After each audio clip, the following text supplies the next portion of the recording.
Steve and Rich are struggling to complete their most ambitious project, turning this ugly 70s bug into a cool custom classic.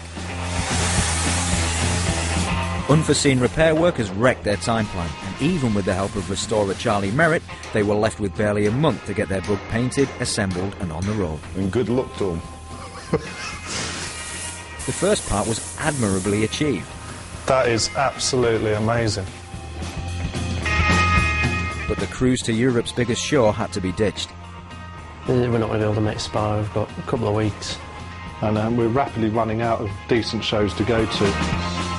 Brighton Breeze, never done Brighton Breeze before, but apparently it's quite good. They now aim to be ready for the last show of the summer, the Brighton Breeze. That only gives them a month to get it fully assembled and MOT'd.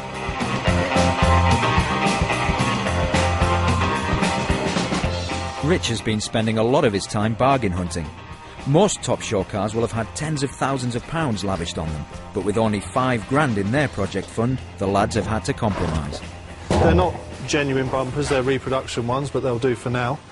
You know, the quality of the metal is a lot thinner, the quality of the chrome is pretty poor, to be honest. Genuine ones normally cost 50-60 quid a piece, but because we're on a budget and we've spent a lot of money on other bits and pieces like wheels, I have to go with these for the time being. Right.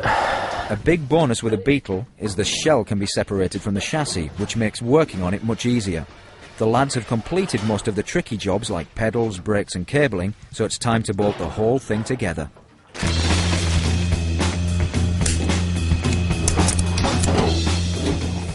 The body shell and chassis will be made watertight with rubber strips and sealant. Eventually, it'll be bolted into place, so the lad's first job is to make some holes to accommodate the bolts.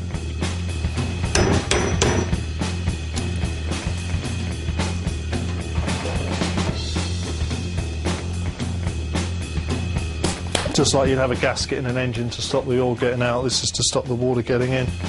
To be on the safe side, the lads have decided to use some general-purpose sealant.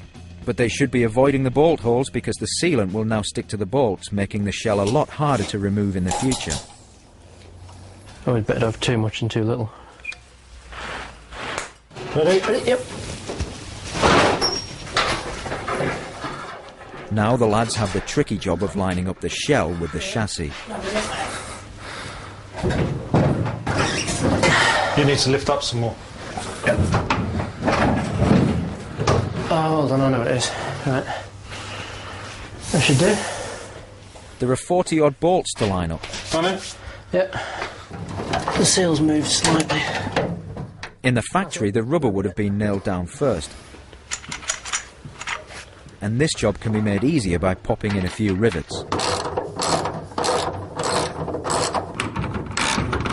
We've got a few bolts in at the moment just to locate everything. There's about 20 more of these ones to go in, which run down the sides and across the back.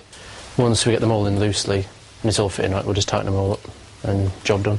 The boys plan to get the car MOT'd a week before the big Brighton show, so they need to crack on with the rest of the assembly.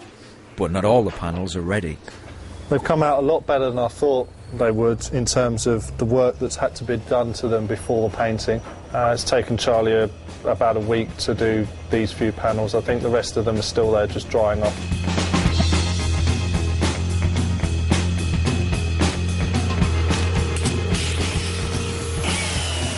All of the panels were bought second-hand and have suffered a lifetime of abuse. Some of the bigger dents are easy to spot, but it takes a trained eye to see the full extent of the work needed. Most people, you bring you a car and they say, can you fill this dent in here? And you say, do you want the other one filling in? And they'll look at it and say, where's the other one? You point it out and it's got a slight bit of a dent there. You probably wouldn't even pick that up with your camera, but you'd pick it up with a coat of shiny paint. To achieve a minimal look, Steve has seam welded a plate over the vents.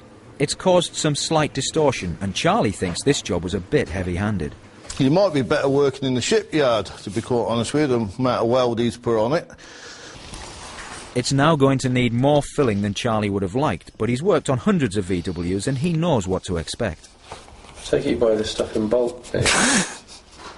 Only for campers and Beetles. With the temperature in the 30s, Charlie won't be adding so much hardener to the mix. In the winter, you want it sort of pink. so it goes straight off. In the summer, you just slow your hardener down, like, you know, that's just gone off before you can get it on the panel. You're stuck with a great dollop on your board. Charlie makes sure the area is well covered with etch primer before he applies the filler. Without keying the surface like this, the filler would slip off like paint on glass. Give it a bit of cook for a minute.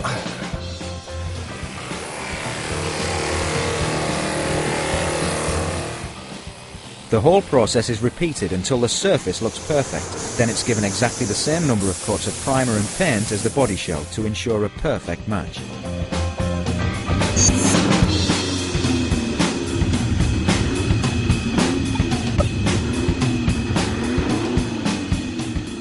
The lads are up against it. The MOT is now only 2 weeks away. Luckily, Steve and Rich are members of the local VW club and support is only a phone call away. In another couple of days and it could literally be ready to drive. They've got a group of mates who are happy to sacrifice a Saturday to answer the call of duty. They all live and breathe VW, so this isn't the first time they've had to resuscitate a dead bug. I do have a 1303 which I've stripped down, but that was over a year ago, so I'm pretty much learning as I go along. Nigel has been given the role of Sparky for the day. You glad you came, Nige? But his initial enthusiasm dips when he sees the state of the wiring loom. The wiring, I don't think we'll get the full way, but we should hopefully get a good way with the wiring. There's a few things we could probably take out of that. All of the original components have been cleaned up and sprayed.